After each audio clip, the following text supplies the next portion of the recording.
Okay, so we got what if? What if the giant insects never went extinct? I'm gonna subscribe. What if? What if the Titanoboa? Yeah, okay. Never stopped evolving? Okay. Yeah. We'd be fucked. I might watch this one. No, no. Okay. 300 million years ago, Earth was the You guys should be able to hear it. I'm just wanna double check.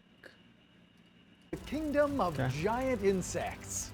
As time went on, they eventually went extinct, and then the dinosaurs entered the scene. But what if that Wait, never the giant insects didn't exist around dinosaurs? 300 million years ago, Earth was the kingdom of giant insects. Oh my god.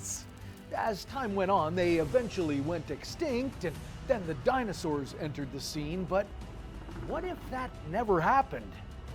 What if these giant scorpions, worms, and dragonflies were still around today? And how did they go extinct in the first place?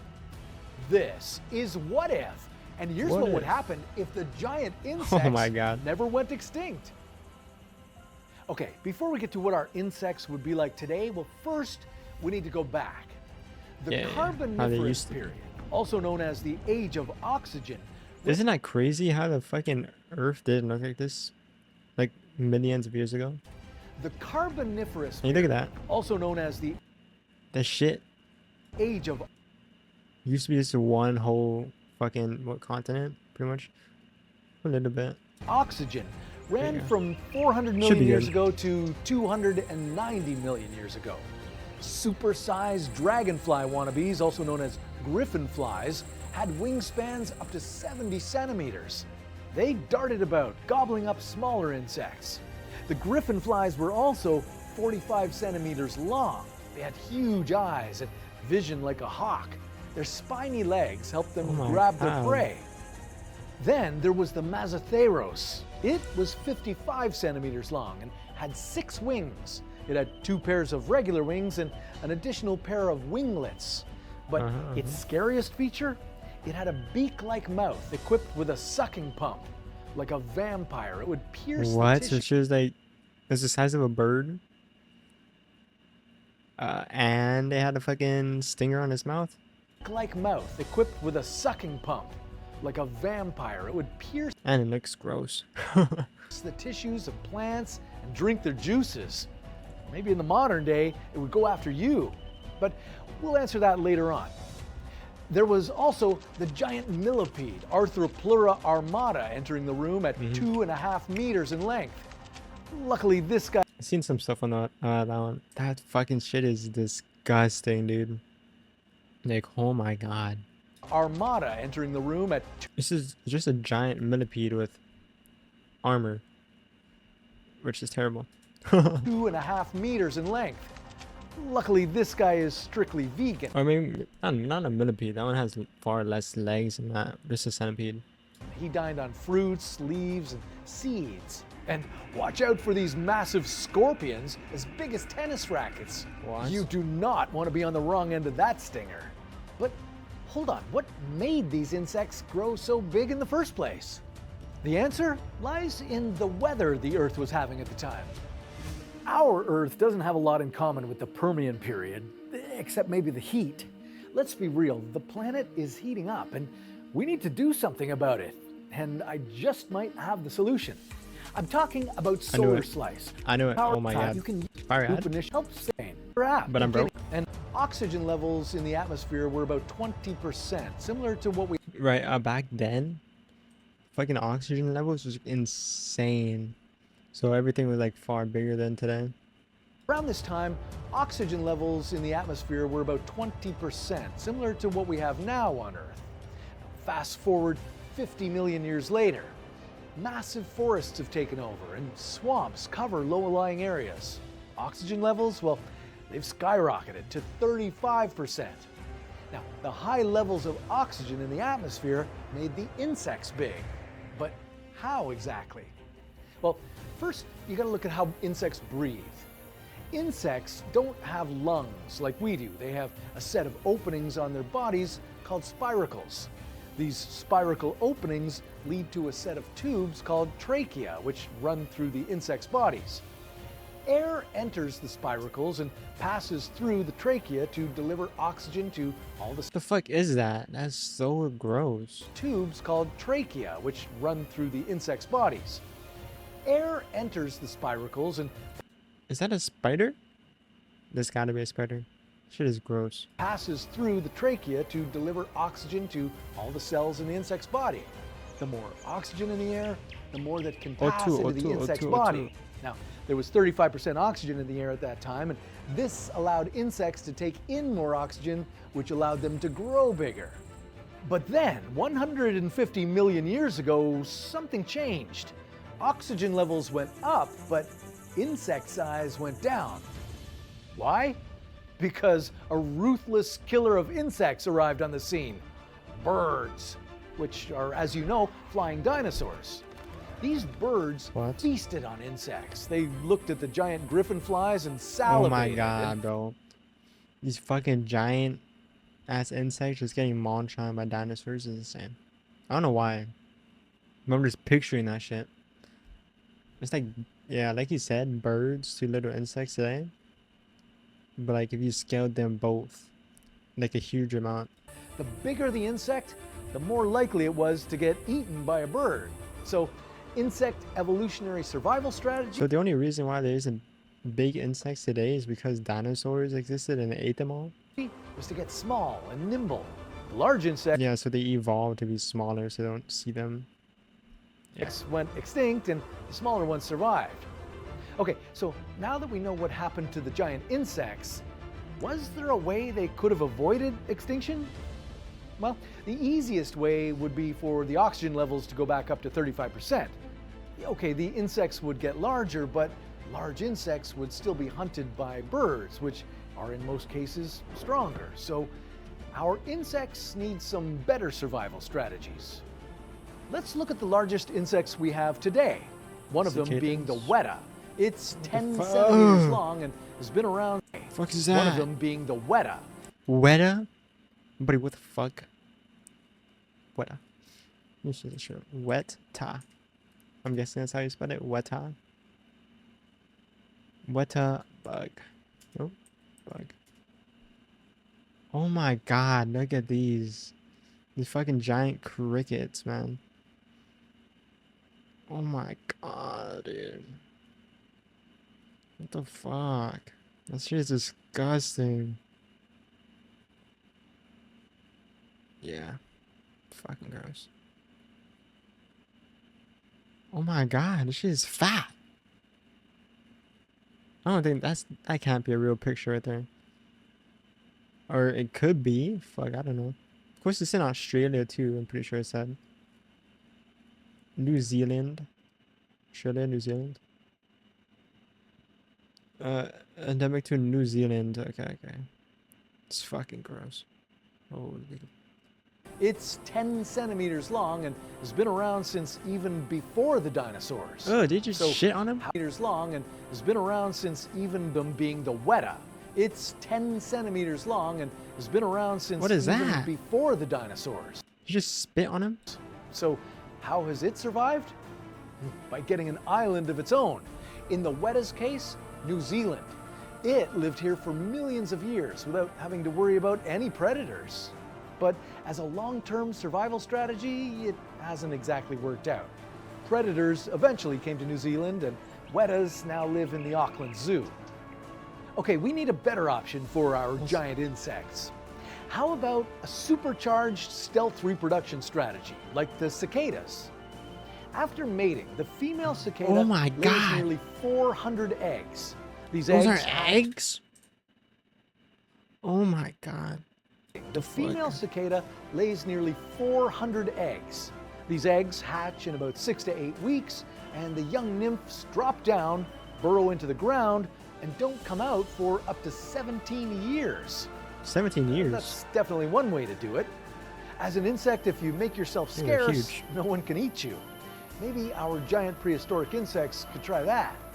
But where's the fun in spending most of your life underground? So there's one more option. We call it the how long can they live, life underground. So there's one more option. We call it the chemical warfare strategy, and it's used by the lubber. Yeah, the lubber, a large grasshopper about 8 centimeters long. Now, that's much smaller than our Carboniferous ancestors, Oh but my God. it has some great survival strategies that we can use. Lubbers are great at picking up various poisons from plants like onions or garlic, and they then make a poisonous broth that they can use against predators. Think of it as nature's pepper spray. When they meet a predator, like a bird or a rat, they eject their poisonous broth, creating a chemical cloud. Right, but I mean, if the big insects back then had that, it wouldn't do anything against a fucking pterodactyl, you know? Predators then gag and spit out the lubbers. And if this fails, they've got an internal toxin lined up. An unsuspecting bird that eats a lubber will vomit, and then they'll never try to eat one again. Okay, so now let's see if giving these insects some survival tactics will work to stop them from going extinct. With the world at 35% oxygen and some internal toxins, yeah, the giant insects now fight off the birds. But what happens when the Chicxulub asteroid hits? That's the one that wiped out the dinosaurs. Well, it's actually a pretty good thing for our insects because Yeah, insects can survive a lot of shit, dude. the biggest predators are gone, and there's plenty of swampy, dying material for our insects to feast on. But what would happen to mammal and human evolution? Would we even be around?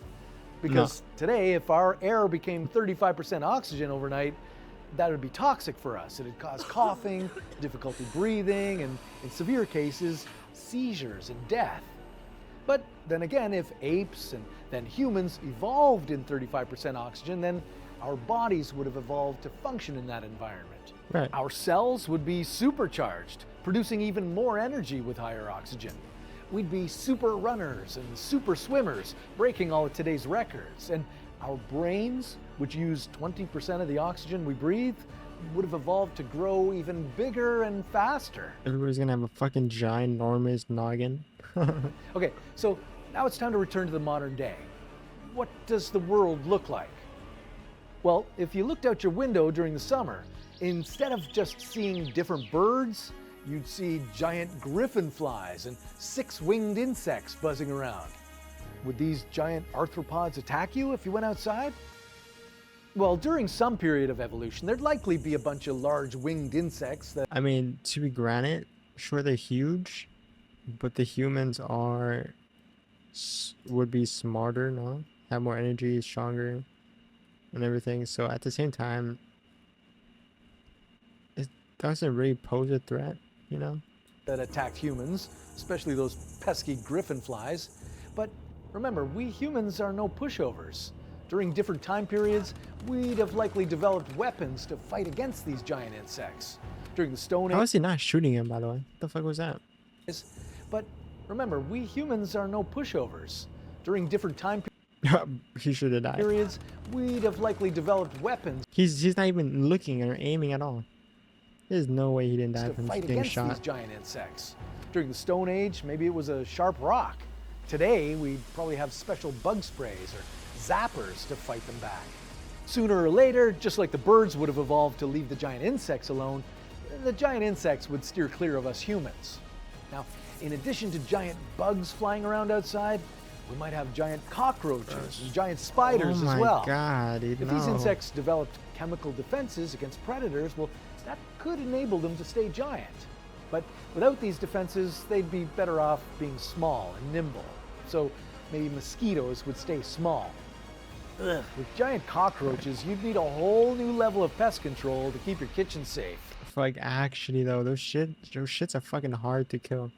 Like, as small or as they are, or like, they're not fucking small. They're like this big, dude. Fucking a whole chunk. You know, fucking cockroaches are huge. And it takes a lot for them to die, usually. For these, you really need a fucking gun. I'm gonna be dead ass. You need a gun to cook these cockroaches if they're this huge. Now, if bugs were giant, would humans have evolved to be a whole lot I mean, at the same time though, they wouldn't just sneak into your fucking kitchen or pantry, you know? You would know if they're outside your house. You would just know, and if that were to happen, or get to that point where, not get to that point, but if cockroaches were huge or bugs were that huge, I definitely do think we would live in a dome, or not a dome, but like an enclosed fucking life or whatever, you know, kind of shut off on the outside world. Cause no, you know, fucking no. Like humans are not gonna have that shit. Just running around their city, no. It's gonna be fucking walls, something implemented so that nothing can get in. A lot bigger too? It's possible we'd be bigger. There's evidence to show that oxygen levels were rising from 15% to 19% when the dinosaurs first appeared, so there could be a link, but only if it gave us an evolutionary advantage. Now, talking about things getting bigger, one other danger would get bigger too. Fires. Everything would be highly combustible. The smallest spark would get a blaze going, and some of these fires might even be caused by giant insects. Take the bombardier beetle. When it's threatened, it mixes two chemicals. Oh yeah, I was trying to fucking figure out why would it catch more fires. Because the oxygen, dude. Everything's more oxygenated. Holy fuck. I don't know why that's hard for me to say. So everything just catches on fire better. From inside its abdomen to create an explosion. Stinky fuck. A giant-sized bombardier beetle might set off a much bigger explosion, one that could start a forest fire. And in 35% oxygen, forests would burn frequently.